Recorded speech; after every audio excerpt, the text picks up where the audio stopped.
बुलाएंगे। जम्मू कश्मीर और हरियाणा विधानसभा चुनाव के नतीजे, बीजेपी और कांग्रेस दोनों ने सरकार बनाने का दावा किया।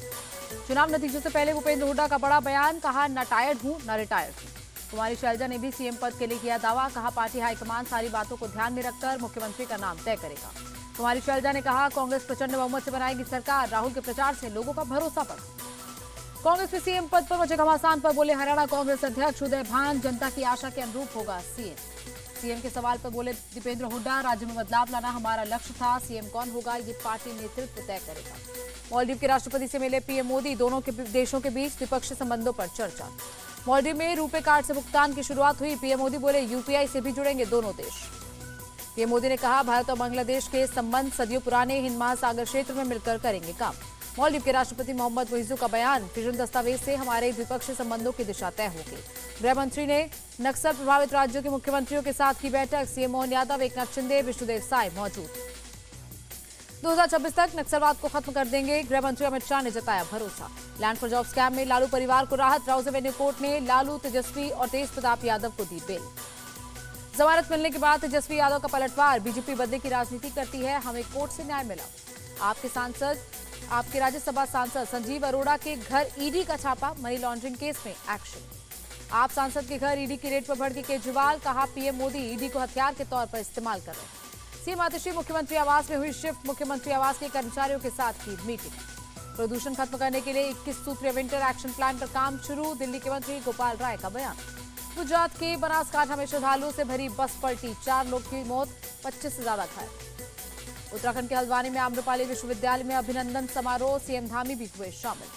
शिमला के इंदिरा गांधी मेडिकल कॉलेज का सीएम सुक्खू ने किया औचक निरीक्षण, डॉक्टरों से भी की बातचीत।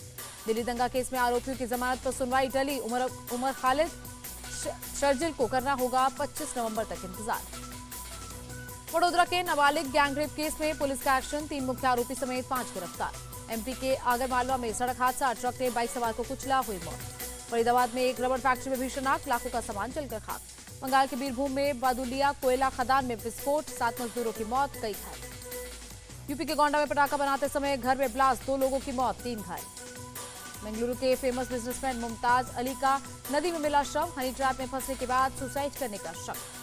कर्नाटक के कुलबुर्गी में 2 चोर अरेस्ट, चोरी का सोना, चांदी, बाइक समेत कई सामान बरामद हुए। महाराष्ट्र के अकोला में 2 गुटों में हिंसक झड़प, कई लोग हुए घायल, पुलिस ने लाठीचार्ज कर भीड़ को तितर-बितर किया।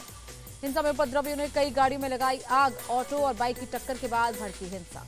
दिल्ली के राजेंद्र नगर कोचिंग सेंटर में 3 छात्रों की मौत का मामला, सीबीआई ने दिल्ली हाईकोर्ट में अब तक की जांच रिपोर्ट सौंपी। दिल्ली हाईकोर्ट ने सीबीआई और एमसीडी को जांच पूरी करने के लिए और 3 हफ्ते का वक्त दिया, अगली सुनवाई 18 नवंबर को। जयपुर विकास प्राधिकरण का एक्शन, कानोता और बस्ती क्षेत्र में हुए अवैध निर्माण को हटाया गया। 20 अक्टूबर को वाराणसी में पीएम मोदी का कार्यक्रम, सीएम योगी ने प्रोग्राम की तैयारियों को लेकर समीक्षा बैठक की। महाराष्ट्र के पिंपरी चिंचवाड़ में कंप्यूटर स्क्रैप गोदाम में भीषण आग, दूर तक उठती दिखी आग की लपटें। शारदीय नवरात्र के 5वें दिन गुवाहाटी के कामाख्या मंदिर में भक्तों की भीड़, दर्शन के लिए लंबी कतार। दिल्ली के कालकाजी मंदिर में भक्तों का तांता, नवरात्र के 5वें दिन लोगों ने किए दर्शन। मिडिल ईस्ट में हिंसा पर बोले केंद्रीय मंत्री हरदीप पुरी, डीजल पेट्रोल की कमी नहीं होगी, भारत के पास बहुत सारे विकल्प हैं। दिग्गज allrounder Sanath Jayasuriya Sri Lanka cricket team के हेड कोच बनाए गए, 31 मार्च 2026 तक होगा कार्यकाल। बांग्लादेश के साथ दूसरे T20 मुकाबले के लिए दिल्ली पहुंची इंडियन क्रिकेट टीम, 9 अक्टूबर को खेला जाएगा मैच। भारत की स्टार जिम्नास्ट दीपा कर्माकर ने किया संन्यास का ऐलान, कहा मैं नई पीढ़ी को इस खेल में कुछ सिखाना चाहती हूं।